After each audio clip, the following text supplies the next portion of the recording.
Christopher McHugh, C3401214.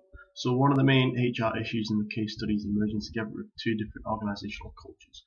9 ex-GE employees were employed by Debtbusters, accounting to 46% of the managerial team.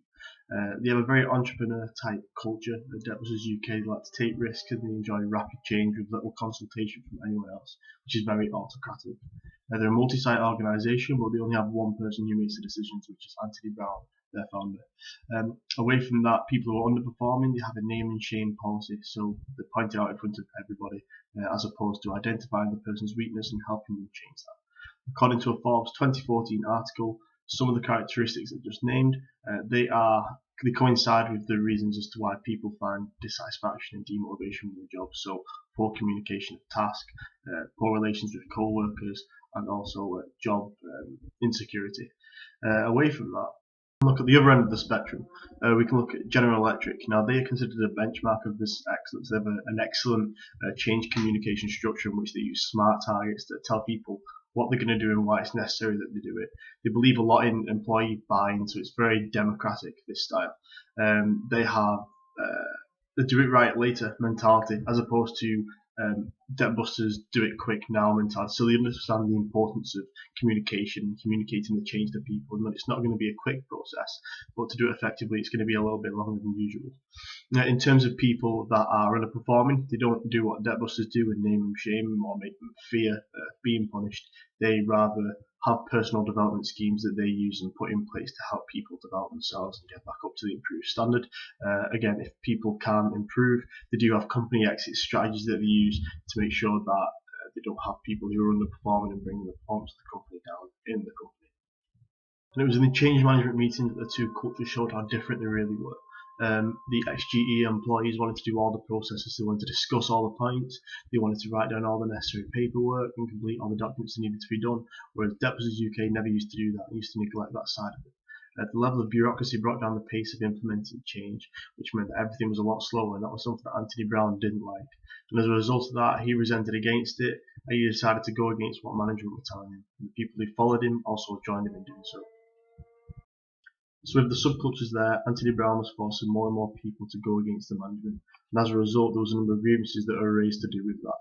The grievances were addressed unsuccessfully, which for Debtbusters means that if people choose to take it further, they may go to a tribunal. Now, according to an article on acast.org, a tribunal is a very detrimental thing to a business because not only do they spend a lot of time going down the tribunal route, but the HR to spend a lot of time in shielding the rest of the workforce from the tribunal process and the disruption that it causes.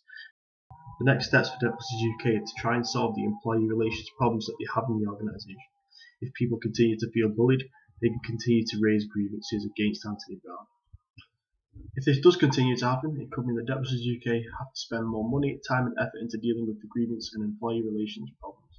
This in the long run could affect their ability to succeed in the industry like they have been doing, and could ruin their good reputation within the industry. So now looking closer at the leadership styles at Debtbusters UK.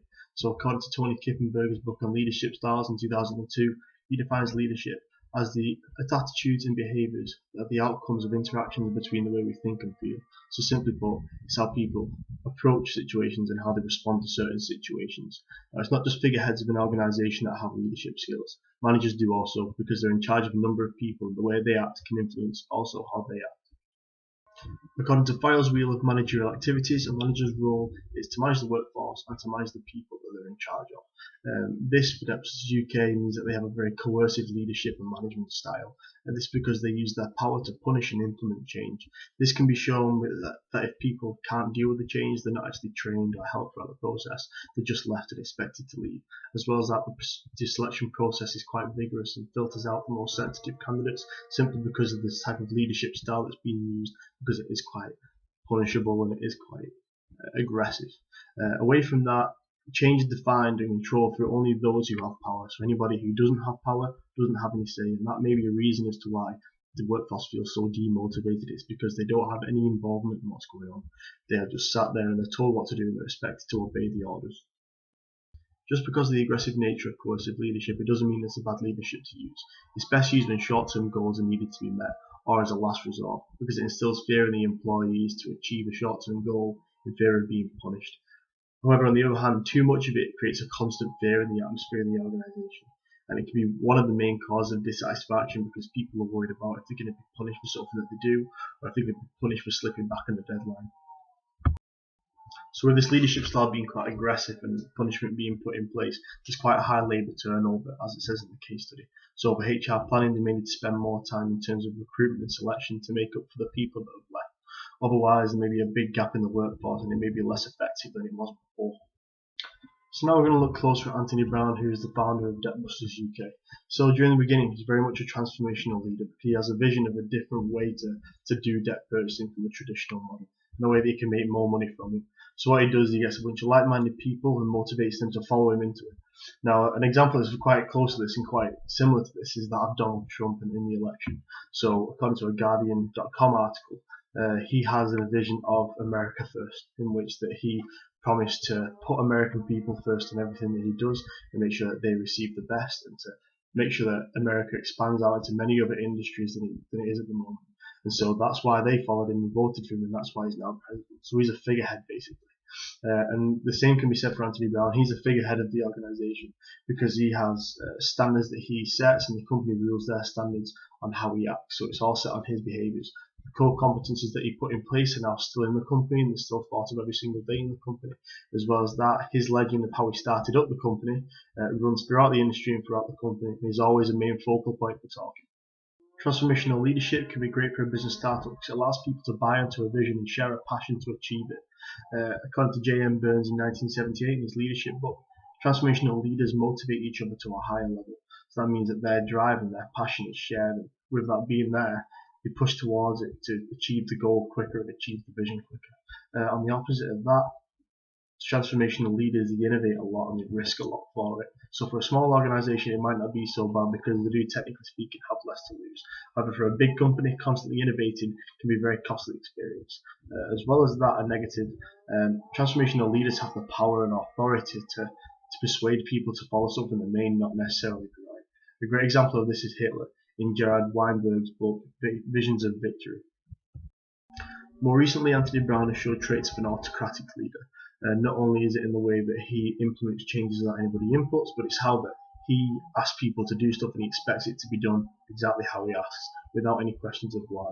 A good example is in the case study about the IT technician who was asked as to why he changed the process in the computer systems. And he says that Anthony Brown was stood over him watching him make the change. It just shows that Anthony Brown uses his authority to make people do stuff and makes people do exactly what he says without them asking why. One of the reasons he does this may be best explained by Joe Fields and John Besant's book in Innovation Management, and it explains that the core competencies can sometimes be the aspects that stop somebody from identifying the change, and it may be a fact that he's had it so long and he's done it this way for so long in terms of implementing change fast and doing everything under his own accord, that he doesn't actually understand the need for change, and that he feels like it is going fine the way that it is and there's no necessary need to change it. Or on the other hand, it may be down to the fact that his core competence is what has built this legend about him and has made him a legend in the industry and throughout the company. And he kind of likes the notoriety of it. He likes people talking about how he's done it and how he's built the business from the ground up. And in changing it, and in changing these things and changing the processes, he may lose the credibility for his legend. So being a very innovative, transformational leader is important that HR makes sure that Anthony Brown has enough resources, be it people or processes, to make sure the innovation can go through. Otherwise, it could be money wasted spent on innovation. So now it's time to look at the ex-GE's managerial leadership style that now work for Debtbusters UK. So it's very obvious that he is quite a democratic type of leadership style, as contribution is quite a big thing. In the previous company, they believed in employee buy-in. So they wanted to communicate it and get everybody on board with it to minimise resistance. As well as that, performance was enforced through rewards. So it was very transactional as well. So in terms of doing something, you got a reward back for it, which was great. So people were always encouraged to chip in their ideas. They used to sit down in diverse groups in a non-critical environment, a non-judgmental environment, and just brainstorm ideas together. As well as that, with the do it right later mentality, it's understood that communication would take some time, that it wouldn't instantly be able to change something and everybody be okay with it. They wanted to make sure that everybody was okay with it from the get-go and that everybody was working towards a common goal. With that being said, although being democratic doesn't allow for a very fast process, it does allow employees to feel valued and allows for personal development and job satisfaction in their role. As well as that, it looks to iron out the employee relations problems and allows people to work together, as opposed to building subcultures where people have to work apart from one another. This in turn will increase the productivity amongst the workforce. Therefore, this is what debtbusters need to do to make sure that they iron out the employee relations problems so they can continue to be such a successful company within the industry. Thank you.